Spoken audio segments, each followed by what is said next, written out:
My name is Gawdat Bahgat. I'm professor at NESA, and we are very delighted to host Ambassador al-Thani, the Ambassador of Qatar to United States, a very dear friend, and he has a very impressive bio. He served in many places, and he has been ambassador here in DC for a number of years, and there is so much to cover. Qatar is a very important country in the Gulf region and the entire Middle East, and has a very close relationship with the United States.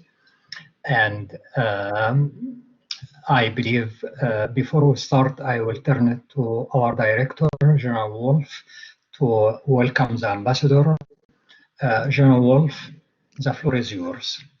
Thank you, Ambassador. Welcome, and thank you for joining us today. As you probably know, we've got most of the NESA faculty on board, and we're excited to have the opportunity to dialogue with you. Got to explain the rules. It's really we don't share this with anyone generally. It's really just a discussion between us, and we may ask you some hard questions, but we know you're certainly up to it. And the relationship that the United States has with your nation is significant, and certainly the GCC crisis has put some things in an interesting place. When I was over working on the ISIS effort, I was part of the team that met with your leadership when bilaterally our two nations tried to help map a way forward. So you're dear to our hearts. Our security efforts align in many ways. And we welcome you today to this NESA event. We thank you for your participation. You're willing to invest in us. So with that, welcome aboard once again. I pass the microphone back to Gawdat, who will serve as our moderator. Over, Gawdat. Thank you, General Wolf. And Mr. Ambassador, would like to hear your views first on different topics, and then we'll open the floor for questions. Thank you, Doctor, and thank you, General, for your kind remarks. It's good to see you, and I'm glad to be here. Allow me first to deliver some remarks, hoping that this will shed some light on Qatar positions vis-a-vis different regional issues, and that these remarks might help also our discussions and the audience. First of all, I would like to extend my heartfelt gratitude to the National Defense University for this opportunity, and to each of you for joining us. I'm pleased to share with you my country's positions on a host of regional issues, as well as how we view our partnership with the United States. The relations between Qatar and the US are stronger than ever before. Over the past 3.5 years, I have been bestowed with the honor of working to further strengthen our already strong and long-standing relations. Our countries' bilateral ties were elevated to new highs with the inauguration of the Qatar-US Strategic Dialogue in January 2018, and its subsequent second and third iterations in January 2019 and September 2020. Our countries share the common strategic goal to preserve stability and security in the Middle East and beyond, as well as to face threats such as terrorism, extremism, and sectarian strife. Qatar has been at the forefront of countries that have supported American efforts to face such threats. Qatar was the first country of the region to sign a memorandum of understanding with the United States in July 2017 to further deepen our joint efforts to fight terrorism. This referendum has paved the way to explore new avenues to tackle the scourge of terrorism. Qatar hosts Al Udeid base, which has long served as the key operation center for US forces in the region. My government has announced plans to expand and enhance Al Udeid facilities to further support the 11,000 American troops stationed there. In addition, Qatar has become one of the region's major purchasers of American weapons. Qatar's arms procurement and our joint military exercises will increase interoperability between Qatar and the US Armed Forces. In addition, Qatar has sought to use mediation to support US efforts to bring stability and peace to the region and beyond. This was in display not only in Gaza, but also in Lebanon, Afghanistan, and Darfur. Ladies and gentlemen, the development of bilateral trade and bilateral investments, as well as of educational and cultural cooperation, are also robust components of our relations. Qatar has become one of the US key economic partners in the Middle East. In addition, Qatar is among the major investors in the US economy. It has committed to invest $45 billion in key sectors such as infrastructure, technologies, and real estate. In addition, our countries' trade exchange have increased markedly in recent years, allowing the US to have an economic surplus that reaches close to $5 billion a year. Ladies and gentlemen, the strength of our relations came to the fore with the US continuous efforts to bring an end to the Gulf crisis. Here, I would like to express my government's heartfelt gratitude to the US administration and to the late Emir of Kuwait. The region and the world have lost a great and far-sighted leader who strove throughout his life to achieve stability and prosperity in the region. It is now an established fact that the blockade imposed on my country was an uncalculated move that has shattered the unity of the Gulf Cooperation Council. That the decision was based on allegations that have proven to be false. Unlike the messaging being spread in some publications, this unfortunate move has undermined US efforts to achieve stability and fight malign actors in the region. Our American allies are aware that the blockade is counterproductive and stem efforts to form a united front capable of confronting the threats that face our region. Ladies and gentlemen, Libya is one of the most intractable regional conflicts. Since the signing of the Libyan political agreement in Morocco in December 2015, Qatar has been steadfast in supporting its implementation. However, over 5 years of sustained efforts have been stemmed by regional actors seeking to hijack the future of Libya and the Libyan people. Despite repeated calls to the warring sides to return to the negotiating table, infighting intensified until recently, putting Libya on the brink of a humanitarian and economic disaster. The recent changes of fortune on the front lines have provided a stark reminder to international and regional actors that the zero-sum game approach is not an option. The only way out of the conflict is through negotiations within the framework of the UN-led political process. I would like to express my government's warm gratitude to the Moroccan government for hosting 2 rounds of the Libyan dialogue. The agreement reached on Tuesday in Morocco gives a glimmer of hope to peace-loving countries that a Libyan-led solution is within reach. We urge all stakeholders and influential powers to build on this encouraging achievement to bring about a political solution. Ladies and gentlemen, Qatar is concerned at moves by some regional states to rehabilitate the Syrian regime through the reopening of their embassies and their call to readmit Syria into the Arab League. Taking such a step would be a stab in the back of millions of Syrians who lost their lives, who have been displaced as a result of the civil war. Such a step would also be tantamount to rewarding the Syrian regime for the crimes it has committed against the Syrian people. There can be no military solution to the Syrian crisis. The way out is a genuine political transition that fulfills the legitimate aspiration of the Syrian people. This must be achieved through an all-inclusive Syrian political process in accordance with the UN Security Resolutions 2254. Qatar fully supports the efforts of the Special Envoy of the UN and the Secretary General.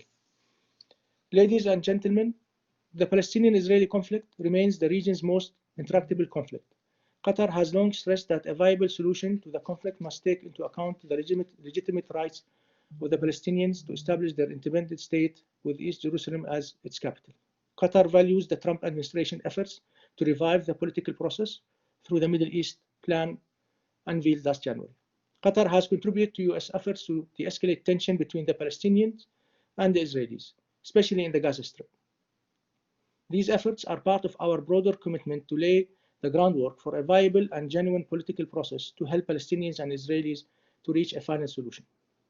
Qatar's efforts have been consistent with US policy objectives in the peace process. We believe, as strongly as ever in the US leading role to bring about a final political solution. We remain committed to supporting US efforts to achieving that goal. Finally, Qatar has worked proactively to ensure a coordinated response to mitigate the impact of COVID-19 on our economy and ensure the health and safety of our residents. Our government provided free testing and medical treatment for all and launched a robust public awareness campaign to encourage social distancing. The government strove to ensure a smooth and efficient reopening of the economy. We have also worked with our partners across the globe to find a collective response to COVID-19. Here in the US, we have donated thousands of respiratory masks and other medical equipment to several US cities. Qatar has partnered with communities throughout the US to provide in-need students with the resources necessary to continue distance learning. On the other hand, Qatar Airways has carried over 1 million people stranded abroad back to their home countries, including Americans. It also announced it plans to give away 100,000 free flights to frontline workers across the globe. Ladies and gentlemen, before I conclude, let me stress the eagerness of my country to work hand in hand with the US to build on the progress achieved in recent years to further strengthen our strategic partnership. Thank you for your attention. Thank you, Mr. Ambassador, and this was very comprehensive, and you addressed many points, but probably we would like to go deeper, and I will raise some points if you like to expand on them, and also would ask my colleagues if they have any question. First, about US-Qatar Strategic Dialogue was concluded the last meeting a few weeks ago. And again, we have very close relationship. If you like to highlight some of the main points, I do not believe there is any disagreement, but again, United States and Qatar have strategic dialogue, and every year senior officials from the two countries meet to make sure that they are on the same page on different issues. This on the bilateral relations between US and Qatar.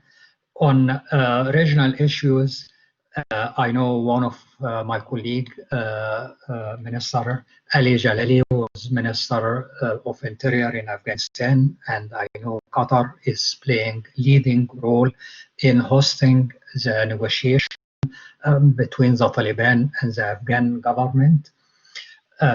To the best of my knowledge, Qatar is not intervening in the negotiation, just facilitating, and this is great, and I'm sure the United States greatly appreciates Qatar's efforts. Probably the big elephant in the room, a few weeks ago, United Arab Emirates and Bahrain signed normalization agreement with Israel. There are still many questions how far this will go, but how does Qatar see normalization with Israel? As you mentioned, Qatar is playing a very important role in Gaza, providing help to the Palestinians there and in coordination with Israel. And some other Arab countries have expressed a reservation about normalizing relations with Israel. Another point, as you mentioned, about the rift between Qatar on one side, Saudi Arabia, UAE, Bahrain. Secretary Pompeo, at the end of the strategic dialogue, again repeated that it is the United States' desire to end this rift. And if you can update us, to the best of my knowledge, Qatar never required or imposed conditions on normalizing, ending the rift. Qatar has welcomed people from these countries to come to Doha. But if you can update us on where we stand. And probably one last question about the World Cup. Is still on everything going despite all these problems created with coronavirus. I know this is many questions, whatever you like to address. Thank you. Thank you very much, Doctor. These are really important questions, and allow me to start by trying to answer the first question, or at least the first comment about the US-Qatar Strategic Dialogue. We were very happy to see another successful dialogue between Qatar and the US in September. I think the strategic dialogue represents an opportunity for both of us to look into how we can further strengthen our bilateral relations, whether it is the economic and trade or the military cooperation, and also the political coordination between the US and Qatar. And there were very important outcomes that came from that, specifically on the economic and trade. There were some initiatives that we will see hopefully by next year. Qatar is planning to invest in the US and also try to encourage more US companies to go back and to Doha and set up headquarters for them there. So we will have an intensive campaign next year in 2021 to encourage more the business community from both sides to work together. We are looking forward also to host an investment conference in the year 2021, the US Qatar Investment Forum. So these are some of the important outcomes. Of course, I have to make sure that I also talk about the culture component, which is very important. The year 2021 is also going to mark the year of culture, the US Qatar year of culture. We will find more and more activities in terms of exchange of cultural activities in the United States and Qatar, especially encouraging more students to study in Qatar, especially when we have these 6 important universities set up in Doha and the Qatar Foundation Education City. So, of course, also it was an opportunity to discuss our relationship in terms of fighting terrorism and the illicit finance of and the great work that both our countries have been doing since 2017. I think the Treasury and our central bank and Ministry of Finance in Doha are very happy with the progress and the work that we do together. In terms of the second question that you raised, Dr. Bahgat, the negotiation in Doha, the inter-Afghan dialogue. I think I have to commend the US efforts led by Secretary Pompeo and also Ambassador Khalilzad. They worked hard to see the first phase of this process materialize by the signing of the agreement between Taliban and the US. And now we are glad to see that the inter-Afghan dialogue is moving forward and moving in a good direction, steadily, but in a good direction. As you mentioned, Doctor, we are trying to facilitate and encourage all the parties to continue discussing and finding a way forward. If I may answer the third question, the normalization with Israel, and your question specifically is about Qatar, as I understood. Doctor, allow me to just give a brief background on for our participant today. I would like to refresh the memories of many probably who already know that Qatar, along with Oman at the time, were the first 2 countries to encourage relations with Israel, and we actually in Qatar opened a trade office, and we were basically at that time when Qatar took that step, we were attacked by the same countries now who are claiming to say that they want to normalize relations with Israel. Qatar is in favor of peace in the region. It's in favor of stability in the region. It's in favor of establishing relations with Israel. But at the same time, we think any relations that would be established should be in a way that would leads us into the end objective, which is a long-lasting peace agreement between the Israelis and the Palestinians.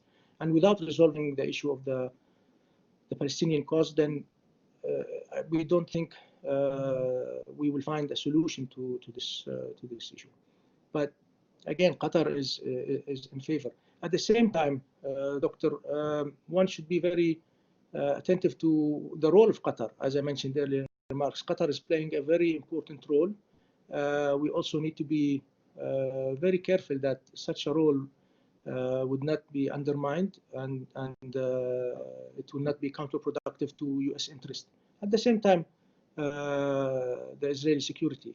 So I think this is something to be kept in mind. What Qatar can deliver today and work on in that area, I don't believe any other country in the region can do that. In terms of the rift, unfortunately, I cannot tell you that the progress. We appreciate the efforts of the Trump administration. They continue to push and encourage. Qatar again remains ready and open to sit and discuss a way forward to resolve this rift. However, we will not compromise on our sovereignty, something that we've been saying since 2017, and we will continue to reiterate. But again, we are ready to sit at any time to discuss. At the same time, we recognize the efforts of the late Emir of Kuwait, God rest his soul, and we are appreciative of what state of Kuwait is also continuing to try to do. Finally, in terms of the World Cup, so far I can assure you that 90% of the infrastructure is ready. I think we still have 2 years to reach that date, and I am optimistic that we would find a solution, some kind of a solution to the pandemic, and hopefully we will have a great World Cup and the fans will enjoy it. Thank you very much. Hassan? Thank you very much, Gawdat. Thank you, Your Highness, about your insights. One question I had, which you have already answered, was as a soccer fan about the progress on those arenas, but you have already mentioned that. My second question, what I want to talk about is these huge educational centers that are built in Doha. I had the opportunity to go to some of those, and this was a new kind of diplomacy, but also kind of an educational connectivity for Middle East and South Asia. In this, and we have seen that pattern in Istanbul as well as in Emirates and others, medical cities coming up. Qatar in some ways was a pioneer for this educational idea. How is it going, and do you think this COVID-19 is the flow of students having an impact? The new model, the new Gulf model that we had seen with Qatar playing an important role, but other countries as well, which was connecting Middle East with South Asia in so many ways and internationally as well. How much that is, we hope not, but how much danger is there with the COVID-19 if this prolongs or if this is another year? How is this impacting on this new model that was created in Gulf? Thank you. Hassan, thank you very much for your question. I think what, again, the pandemic is putting a lot of challenges in terms of not only for students and education, but also the economy. But this is something that we really need to work and try to find solutions forward. Qatar is taking very important steps and measures to make sure to ensure the safety of everyone in Doha and in Qatar who's coming in and out and living over there. In fact,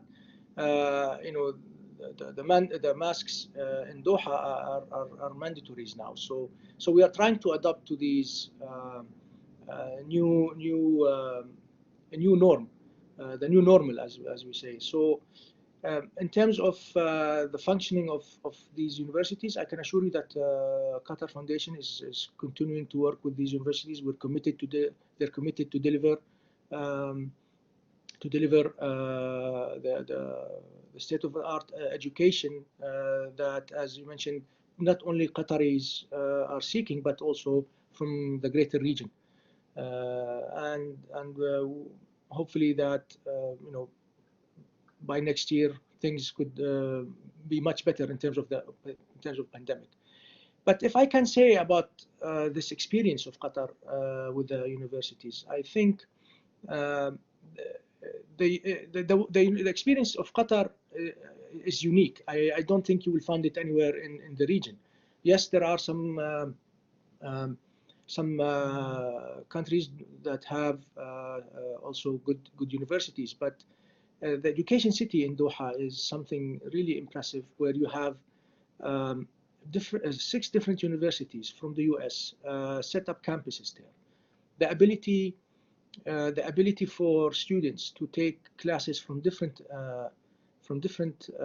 schools is not available anywhere else. For example, Georgetown University a student at Georgetown University can go to Carnegie Mellon, for example, university and take a course. So that experience is amazing. And I'm proud to say that 65% of graduates are female graduates. So I think the work that Qatar Foundation and the Education City is doing for us in Qatar is not only for the Qataris, but it's for as you mentioned, Hassan, the students who are coming from different regions. But again, we are committed to continue have the ability for students to come into Doha and continue studying. I would like also to emphasize the Education City, the freedom of the universities to teach any courses and is completely free. We as a government do not really interfere in their methods and in their work and in their teaching. It's completely up to them. So they have this freedom, education freedom, complete education freedom for delivering their courses, and which is in some places you don't find. Thank you very much, Mr. Ambassador, for joining us this afternoon, and also I appreciate your remarks that you gave us to the raison about the different aspects of Qatar policy. We appreciate the Qatar efforts helping the peace process in Afghanistan. I know the Qatar is facilitating, but at the same time, it goes a lot of work to facilitate this process. This is not the first time that Qatar is doing this. Even in the past several years, Qatar was hosting and facilitating Track 2 dialogue between the Taliban and Afghanistan. I have interacted with Qatar for many years, and we don't forget that Qatar was the first country in the region to host the Interior Ministers Conference in Doha in 2004 that started the reform of the police in Afghanistan. Now, I know that, as you said, that Qatar is facilitating the peace process in Doha, but at the same time, it means a lot. My question is that this week, President Ghani visited Qatar and had talks with the top leaders of the country. Does it anything is there anything to do in these meetings to resolve the disputes of the procedural aspects of the peace process and talks between the Taliban and the Afghan government? If there is something like that, how this is going to help the progress in the peace process? Thank you very much. Thank you, Ali. Of course, you are right. There is a lot goes into the facilitation, but we always make sure that any efforts that Qatar is going to embark on is basically done by request. So if the parties request us to assist or to help, then we will gladly do it.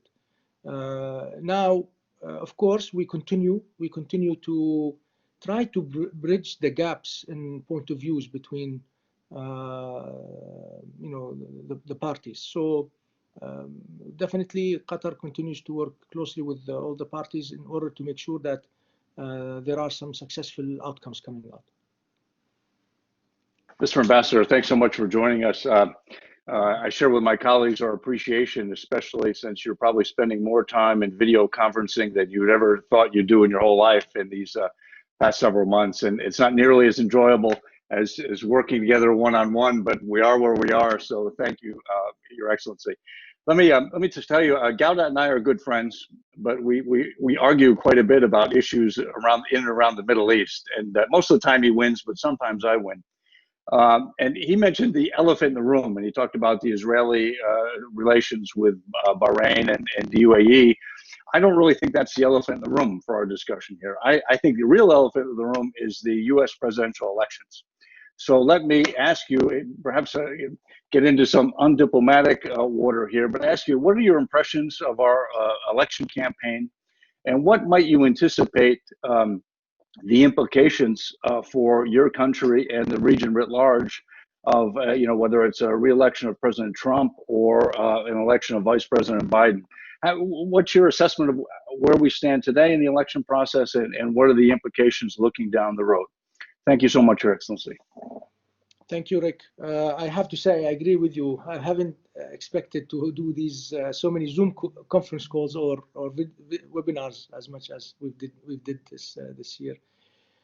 In terms of the elections, I have to tell you, Rick, honestly, I am amazed of how the U.S. Political dynamics. I think this is something that you don't see anywhere in the world. It is something that, as Americans, you should be proud of, and also there's a lot from that we can learn from America in terms of how the election process goes, and the debates, and it is something that is really admirable, and commend the room that you have here in the United States to express opinions and express ideas and have these debates. So this is something I've always been impressed with and continue to. In terms of outcome of the election, for us in Qatar, Qatar is a close ally of the United States. Qatar has excellent relation with the US and the institutions of the United States. And for us, we are the friends of the American people and the United States of America. So I think the relationship that we have will continue regardless who's in the White House.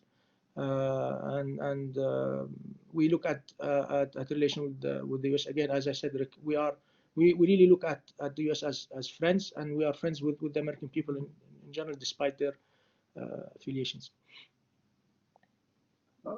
Thank you, Mr. Ambassador. I just want to, you were gracious enough to pay us Americans a compliment on our freedom of expression.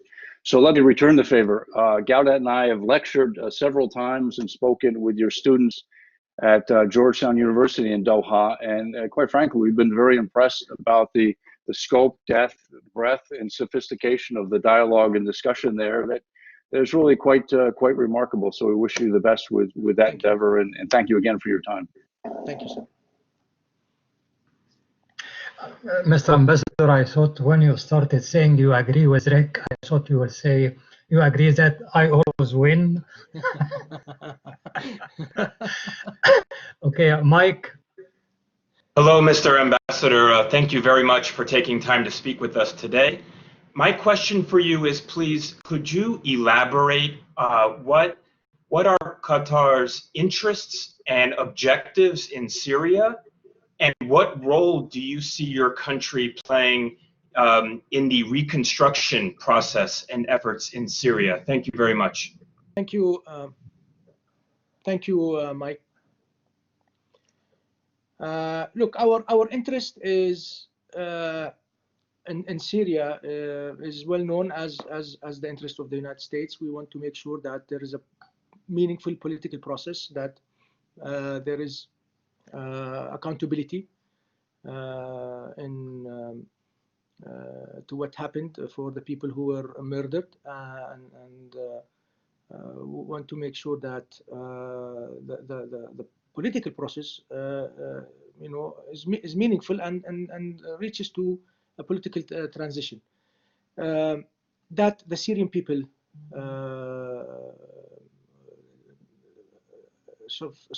the Syrian people would like to see.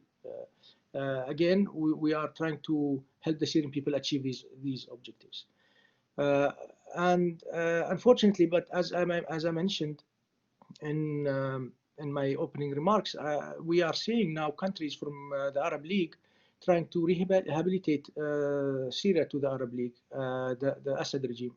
Of course, that is something that we disagree, we are opposed to. We share the position of the United States that there will be no reconstruction unless there is a meaningful political process. And that's basically where we stand. Ambassador, again, thank you for sharing your time with us today. So I'd be interested in talking about the subject you didn't really highlight in your comments. You didn't say much about Iran. So help us understand how you navigate through the challenging relationship. You certainly know the United States' position and Secretary Pompeo's articulation of the maximum pressure tenets, if you will.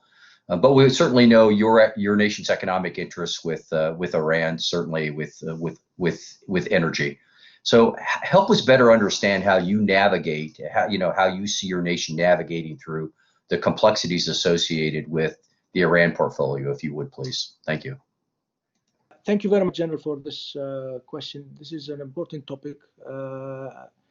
So just for maybe, I'm aware that you're familiar with the energy aspect of it, but it's important that I remind everyone that Qatar shares the largest single gas field in the world with Iran.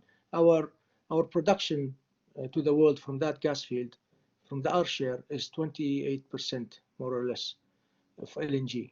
So that's significant. In terms of our relation with Iran, it has been always in the context of the GCC. I'll give you an example. When the GCC decided to recall their ambassadors, the GCC ambassadors from Iran, because of the attack on the consulate of Saudi Arabia, we have recalled our ambassador with them. So our relation with Iran was always in coordination with the GCC. We have good understanding with Iran in terms of the borders. Do we agree with all Iran policies? Of course not. We disagree on many. But always Qatar has said, in order to resolve these differences, we think we need to sit and discuss them diplomatically. At the same time, unfortunately, with the rift, the blockading countries has pushed us towards Iran, and this is counterproductive for U.S. policies, because with the maximum pressure, General, that you mentioned, the maximum pressure policy, Qatar is now obliged to pay hundreds of millions to Iran for overflights.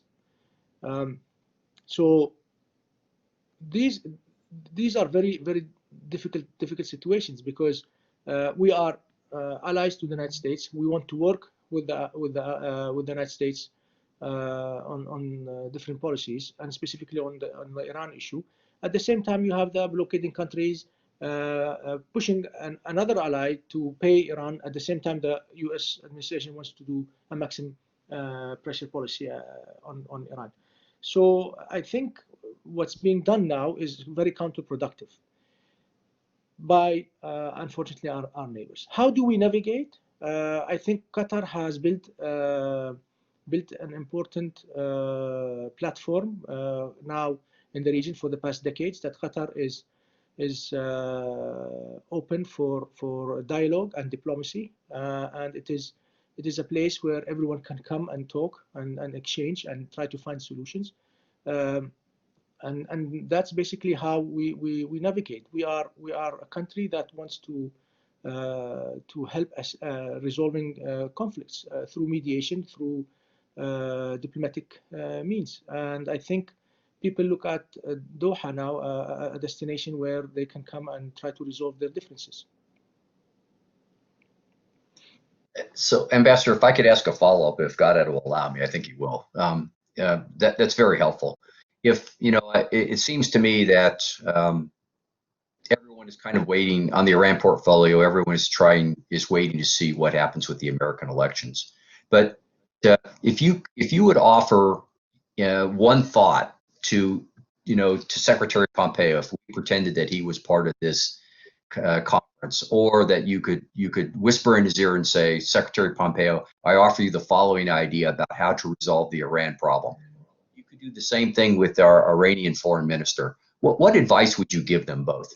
And again, I'm just curious because I certainly understand. What Qatar offers in terms of its ability to host and allow the nations of the region to try to resolve this. But is there advice you would offer? We won't hold you to it.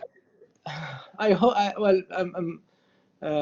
try. I mean, I'm not sure I will be successful in convincing either principles on what I'm going to say, but I think the door is not closed completely. There are some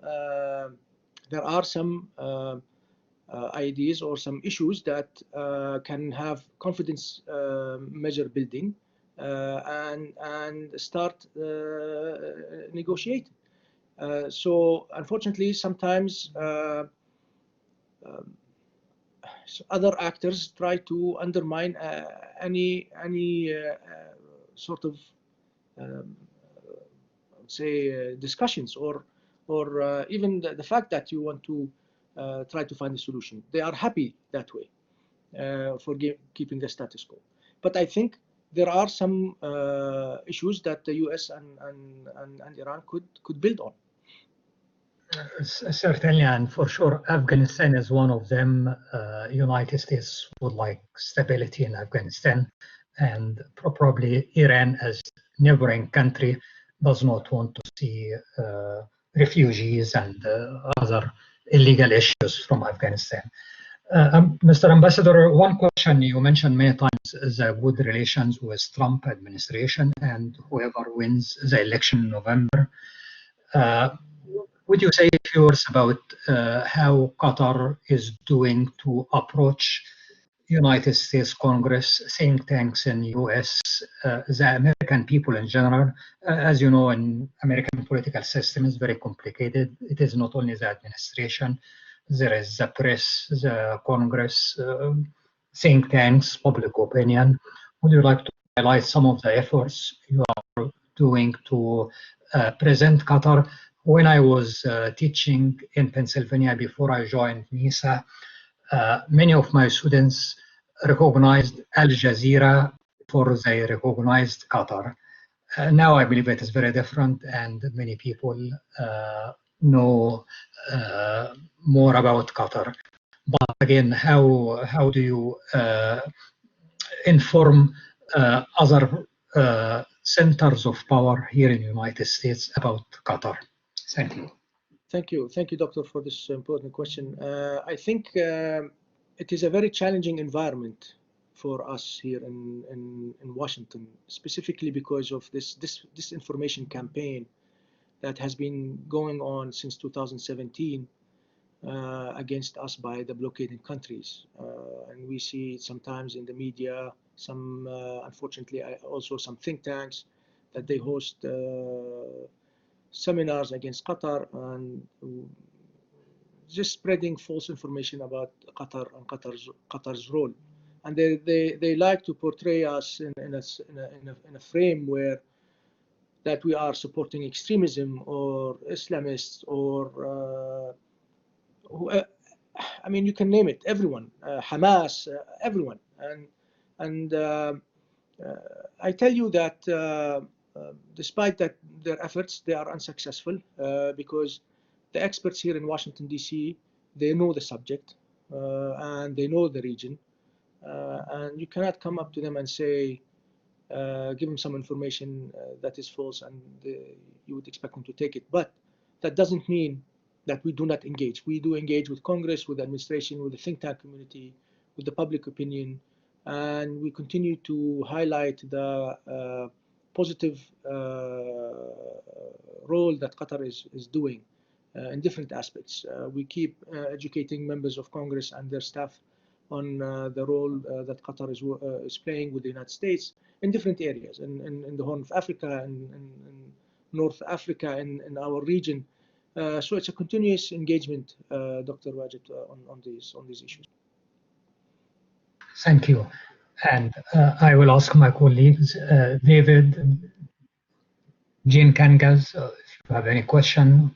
Thank you, Gawdat. Thank you, Ambassador. I was just with the Joint Strike Fighter story this week. Do you think that Qatar is approaching a point where they have all the equipment that they can man, or is this just going to be stored, or is this just a false report?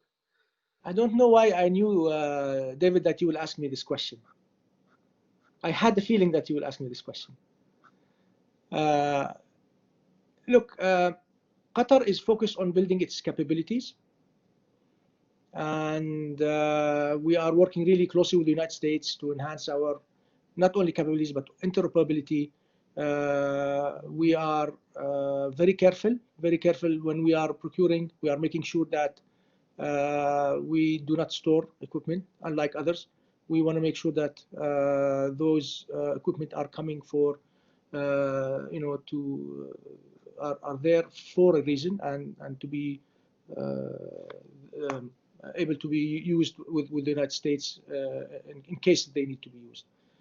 Other than that, we have many FMS's cases. I usually don't like to comment on them, and if you allow me, I would like not to comment on any FMS cases, if you don't mind, Doctor. Jean Kangas.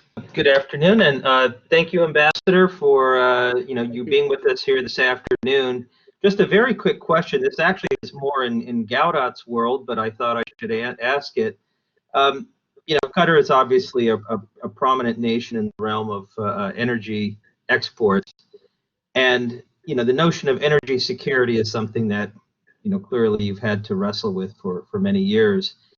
Have the changes in the last, we'll say even 6 months, but in the last year where we've seen energy demands shift and a greater attention in the Asian market has obviously caused a country like yours to rethink energy routes and shipment obligations. But now we have a pandemic, we have a depressed price structure.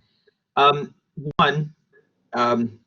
these all still manageable problems? Do you see them, and secondly, do you see them potentially changing or shifting how Qatar looks at energy security? Or do you see at the end of the day things are pretty much as they are, or normal? To you, sir. Thank you, sir. I think, I completely agree with you. There are these challenges, but Qatar is continuing to work with these challenges, and we're going to continue to expand. And we just announced that we will continue expanding on the recent gas fields that we have discovered. So we think that on the long term, things are going to be much better. Okay. Maybe just to follow up on Roger's question.